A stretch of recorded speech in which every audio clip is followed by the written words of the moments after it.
Hello बच्चों, हम हमेशा देखते हैं कि अगर रूट वाला कोई पोलिनोमियल आ जाता है तो उसको अगर फैक्टराइज करना होता है तो समस्या होती है। तो आज हम बात करते हैं कि अगर बीच वाले टर्म में यानी कि x के कोफिशिएंट अगर रूट में आ जाए, स्क्वायर रूट में आ जाए उसके कोफिशिएंट, तो उसको कैसे फैक्टराइज करेंगे। जैसे हमारे पास एक क्वेश्चन है कि x² plus 4√3 right into x and plus 3 1 right 3 1। इसको अगर क्वेश्चन बनाना चाहे तो कैसे होगा। 4√3 है और यहाँ पे 12 आ जाए, नहीं 3 4 जा 12। Okay okay okay okay okay 4 4 4 4 2 जा 4। Okay, this is the question. अब इसको फैक्टराइज करना है कैसे। तो सबसे पहले क्या करेंगे, फर्स्ट इंटू लास्ट करेंगे, स्प्लिटिंग मेथड जिसको कहते हैं, बीच वाले को तोड़ना है। तो सबसे पहले क्या करना है, फर्स्ट इंटू लास्ट करना है। तो यहाँ कोफिशिएंट 1 है और यहाँ पे 12 है, यानी कि 1 इंटू 12 हो गया, यानी कि आपके पास आ गया 12। अब 12 को इस तरीके से बांटना है, क्या करना है, अब 12 को इस तरीके से बांटना है ताकि जोड़ने पर 4√3 आए और मल्टीप्लाई करने पे क्या आ जाए, 12 आ जाए। ठीक है, तो अब इस तरह के क्वेश्चन को आपको बनाने के लिए अब 12 को 2 पार्ट में बांटना है। तो सबसे पहले क्या ध्यान रखना है कि सबसे पहले जो यहाँ रूट के अंदर है उसको इस फैक्टर में से बाहर निकाल लेना है। क्या करना है, उस जो रूट के अंदर है उसको इस फर्स्ट इंटू लास्ट जो आप किए हैं 1 इंटू 12 12, और वैसे भी ये प्लस में आया है इसलिए जोड़ने पे बीच वाला आना चाहिए और मल्टीप्लाई करने पे फर्स्ट इंटू लास्ट यानी कि 12 के बराबर आना चाहिए। तो हमने क्या कहा कि सबसे पहले जो रूट के अंदर है उस फैक्टर को बाहर निकाल लीजिए। अब क्यों निकालेंगे इसको भी समझते हैं। तो 12 में से क्या किया हमने, 3 को बाहर निकाल लिया, तो बचा मेरे पास क्या, 4 4 3 जा 12। अब क्या करना है, इस 3 को हमने तो 3 निकाल करके √3 को हमने 3 निकाल करके संभाल लिया। अब देखते हैं आगे। अब 4 को हमको इस तरीके से बांटना है ताकि मल्टीप्लाई करने पे 4 हो और ऐड करने पे भी 4 हो। तो 4 को 2 पार्ट में बांटेंगे तो क्या होगा, 2 2 जा 4 2 2 जा 4। मल्टीप्लाई करेंगे तो क्या होगा, 2 में 2 से मल्टीप्लाई करेंगे तो 4 होगा और 2 में 2 को जोड़ेंगे तो भी क्या होगा, 4 ही होगा। ठीक है, यानी हमारे लिए ये सटीक हो गया। यानी कि हम 12 को क्या लिख सकते हैं, 4 इंटू 3, फिर 4 को क्या लिख सकते हैं, 2 इंटू 2 इंटू, और 3 की जगह पे क्या लिख सकते हैं, √3 इंटू √3। ठीक है, अब एक के साथ इसको चिपका दीजिए और एक के साथ इसको चिपका दीजिए, तो क्या हो जाएगा 2√3 इंटू 2√3। अब गौर से देखिए, क्या 2√3 को जोड़ने पे 4√3 होगा, डेफिनेटली होगा। जैसे जिस तरीके से 2x में 2x को जोड़ते हैं तो 4x होता है, उसी तरीके से 2√3 में अगर हम 2√3 को जोड़ेंगे तो क्या होगा, डेफिनेटली क्या होगा, 4√3 होगा। तो ये तो पता चल गया कि 2√3 में 2√3 को जोड़ेंगे।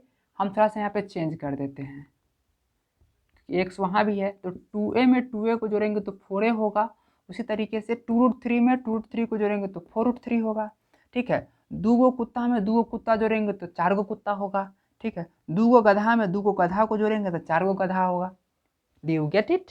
ठीक है, तो अब तो ये तो पता चल गया कि दोनों को जोड़ेंगे तो ये आएगा 4√3 तो आ जाएगा, लेकिन मल्टीप्लाई करेंगे तो क्या 12 आएगा, डेफिनेटली आएगा, क्योंकि 12 को ही हम इस तरीके से प्रोडक्ट के फॉर्म में लिखे हैं, गुना के रूप में लिखे हैं। तो 12 को हम इस तरीके से लिख सकते हैं, यानी कि इसको मल्टीप्लाई करेंगे तो फिर से 12 आ जाएगा, और हमने चेक भी कर लिया कि दोनों को जोड़ेंगे तो भी आ जाएगा। ठीक है, अब हमने जोड़ा क्यों, तो फर्स्ट इंटू लास्ट करने पे ये पॉजिटिव आया है इसलिए जोड़ने पे लिखे हैं। अब अगला क्वेश्चन देखेंगे जिसमें माइनस आएगा तो घटाने के बाद लिखेंगे, घटाने पे आना चाहिए, लेकिन यहाँ तो पॉजिटिव आया है इसलिए हमने जोड़ने पे लिखा है। ठीक है, तो क्या लिख सकते हैं यहाँ पर, यहाँ पे लिखेंगे x² plus 2√3 plus 2√3 into x plus 12। तो 4√3 को क्या लिख सकते हैं, 2√3 प्लस 2√3। ठीक है, बहुत ही आसानी से बन जाएगा। ठीक है, अब इसको सोल्व कीजिए तो क्या हो जाएगा, x² plus 2√3 x plus 2√3 x plus 12। ठीक है, अब इसमें से कॉमन लेना और इसमें से कॉमन लेना है। ठीक है, अब देखिए एक बात और है, जैसे अगर ए एक्स प्लस बी एक्स लिखा हुआ है तो उसमें से x कॉमन लेते हैं तो क्या करते हैं, x कॉमन लिए, इसमें a बचा और इसमें b बचा। ठीक है, तो आप क्या कहते हैं कि इसमें से x निकाल लिए, इसमें से x निकाल लिए, तो इसमें x निकालो तो a बचा और इसमें x निकालो तो b बचा। लेकिन ये आपका कहना बिल्कुल गलत है। इसमें से x हमने निकाला नहीं है, x से इसमें डिवाइड, x कॉमन लिए है इसलिए x से हमने इस वाले टर्म में डिवाइड किया तो x से x कट गया, a बचा, और x से bx में डिवाइड किया तो x से x कट गया और b बचा। तो दरअसल कॉमन लेने का मतलब होता है डिवाइड करना। जैसे स्टेप बाय स्टेप लिखते तो इससे पहले क्या स्टेप लिखते, x से गुना कर रहे हैं तो ax प्लस bx में क्या करेंगे हम लोग, x से भाग भी देंगे। हमारे पास ये अधिकार है कि जिस नंबर से गुना करते हैं उससे डिवाइड कर सकते थे। ठीक है, अब इसको अगला स्टेप बढ़ाएंगे तो क्या होगा, ax गुना क्या हो जाएगा, ax बटा x प्लस bx बटा x हमेशा लिख सकते हैं। ठीक है, अब x से x कट गया, x से x कट गया तो क्या हो जाएगा, यही आ जाएगा x a प्लस b। तो दरअसल में ये 3 स्टेप, हमने 2 स्टेप छोड़ करके डायरेक्ट लिखा है, यानी कि जो हम कॉमन लेते हैं वास्तव में उससे हम जिसमें कॉमन लेते हैं उस सारे में क्या करते हैं, बारी बारी से डिवाइड करते हैं और जो बचता है उसको हम ब्रैकेट के अंदर रखते हैं। ठीक है, तो यहाँ पर भी हमने क्या किया है, हमने x को कॉमन लिया है। ठीक है, तो x को कॉमन लिया है यानी कि x से दोनों में डिवाइड करना है, तो हमने x कॉमन लिया तो x से x स्क्वायर में डिवाइड किया तो एगो x से एगो x कट गया, एगो x बचा। 2√3 में 2√3x में हमने x से डिवाइड किया तो x से x कट गया, क्या बचा, 2√3 बचा। ठीक है, अब प्लस इस दोनों में x तो कॉमन हो नहीं सकता है, तो क्या 2√3 कॉमन हो सकता है। ठीक है, तो हम डिवाइड करके एक बार देख ही लेते हैं कि 12 में 2√3 से डिवाइड होगा कि नहीं होगा। तो 12 बटा अगर 2√3 से डिवाइड करेंगे तो 2 6 जा 12, 6 बटा √3 होगा। अब 6 को क्या लिख सकते हैं, 2 इंटू 3 बटा √3। ठीक है, अब इस √3 को क्या लिख सकते हैं, लिख सकते हैं 2 इंटू √3 इंटू √3 बटा √3। तो √3 से √3 कट गया तो क्या बचा, 2√3। ठीक है, तो इसका मतलब कट गया पूरा पूरा, इससे इसमें डिवाइड किया तो क्या हुआ, पूरा पूरा कट गया, यानी कि 2√3 आया। यानी कि 2√3 हम कॉमन ले सकते हैं क्योंकि उससे पहला वाला में डिवाइड करेंगे तो 2√3 से 2√3 तो कट ही जाएगा और दूसरे वाले में भी कट जाएगा। ठीक है, तो हमने क्या लिया, 2√3 कॉमन लिया। तो 2√3 कॉमन लिया और पहला वाला में हमने इसमें डिवाइड किया तो क्या हुआ, 2√3 से 2√3 कट गया तो क्या बचा, x बचा। और 2√3 से हम 12 में 12 में डिवाइड किए तो क्या बचा, 2√3 बचा। ठीक है, तो इस तरीके से हमारा कॉमन लेने का काम संपन्न हुआ। ठीक है, अब हम लोग देखते हैं आगे। अब देखिए, अब मिला करके देखना है कि ये सही है कि गलत है, इसको चेक करने का सीधा सा मतलब है, अगर दोनों के ब्रैकेट में सेम सेम आ गया x प्लस √3 x प्लस √3, इसका मतलब है कि हमारा बनाया हुआ सही है। ठीक है, अब x प्लस √3 x प्लस 2√3 इसमें भी है, x प्लस 2√3 इसमें भी है, तो बिल्कुल उसी तरीके से हमने x प्लस क्या किया, 2√3 को कॉमन लिया।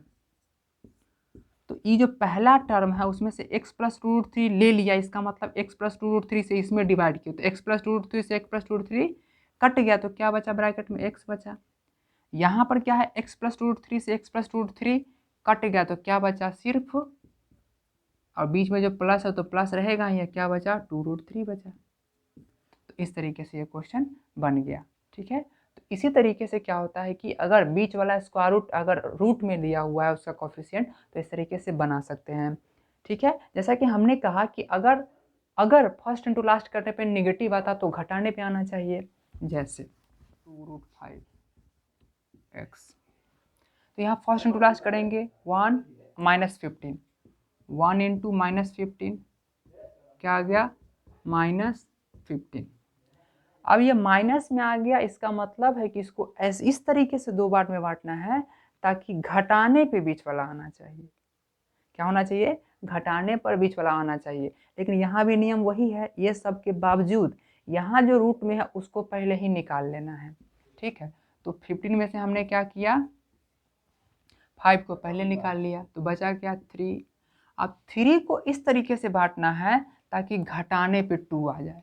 तो 3 को क्या लिखेंगे, 3 इंटू 1, तो 3 इंटू 1 3, या 3 में से 1 घटाएंगे तो 2 हो गया, ठीक है। और ये क्या हो जाएगा, यह जो 5 है वह इसमें भी चिपक जाएगा, और ये क्या है, इसमें भी चिपक जाएगा। अब देखिए 3√5 में 1√5 को जोड़ेंगे तो 4√5 होगा, सॉरी घटाएंगे, माइनस में है ना, तो 3√5 में से 1√5 घटाएंगे तो 2√5 होगा, ठीक है। और गुना करेंगे तो 3 1 3, या √5 गुना √5 यानी कि 5, यानी कि 3 5 15, 3 5 जा 15, यानी कि डायरेक्ट आ गया। क्या हुआ, x² प्लस 3√5 माइनस √5, क्योंकि 1√5 का मतलब ही हुआ √5। हाँ, ये अलग बात है, यहाँ पे माइनस साइन होता तो हम यहाँ भी माइनस साइन लिखते डेफिनेटली। अब ये हो गया -15, ठीक है, ये हो गया -15। अब देखते हैं आगे। अब इसको फिर तोड़िए, x² प्लस 3√15, ठीक है, x माइनस √5 x माइनस 15। अब देखिए, अब इसमें से क्या x कॉमन लिए, तो कॉमन लेने का मतलब डिवाइड करना, तो x से x² में डिवाइड किए तो x बचा, और x से 3√5x में किए तो x से x कट गया, क्या बचा 3√5 बचा, माइनस। अब √5 ले लेंगे तो क्या बचेगा, √5 इसमें से ले लेंगे तो क्या बचेगा, सिर्फ x बचेगा। √5 इसमें से ले लेंगे तो क्या बचेगा, √5 ले लेंगे तो क्या बचेगा, 3√5 बचेगा, क्योंकि दोनों को गुना करने पर तो 15 आ ही रहा है। इसका मतलब √5 से डिवाइड करेंगे तो 3√5 बचेगा, 3√5 से डिवाइड करेंगे तो √5 बचेगा। तो यहाँ क्या हो गया, अब माइनस कॉमन लिए है तो माइनस से भी तो डिवाइड करना होगा, तो माइनस हमने कॉमन लिया तो माइनस से पहला वाला में डिवाइड किया तो माइनस माइनस कट गया, प्लस बचा। माइनस से माइनस में डिवाइड किए तो क्या हुआ, माइनस माइनस फिर प्लस हो गया, ठीक है। और ये बचा 3√5, ठीक है। वैसे आप चेक कर सकते हैं कि 15 में अगर √5 से डिवाइड करेंगे तो क्या होगा, तो 3 इंटू 5 बटा √5, तो 5 को √5 इंटू √5 लिख सकते हैं, तो √5 से एक और √5 कट जाएगा तो क्या बचेगा, √5 बचेगा, यानी कि यही हो गया 3√5, ठीक है। अब देखते हैं कि हमारा बनाया हुआ सही है कि नहीं। तो दोनों के ब्रैकेट में सेम सेम आ गया, इसका मतलब हमारा बनाया हुआ सही है,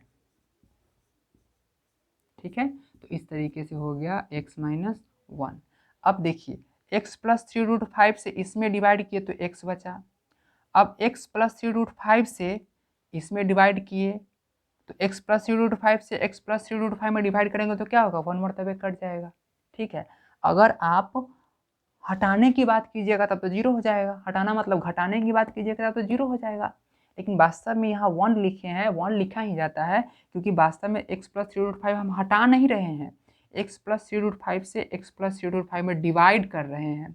तो सेम चीज़ से सेम चीज़ में डिवाइड करते हैं तो क्या होता है, 1 होता है, इसलिए हमने यहाँ 1 लिखा और माइनस का माइनस साइन आ गया। तो इस तरीके से हम फैक्टराइज करते हैं अगर x वाले टर्म जो हो अगर रूट में हो तो, ठीक है।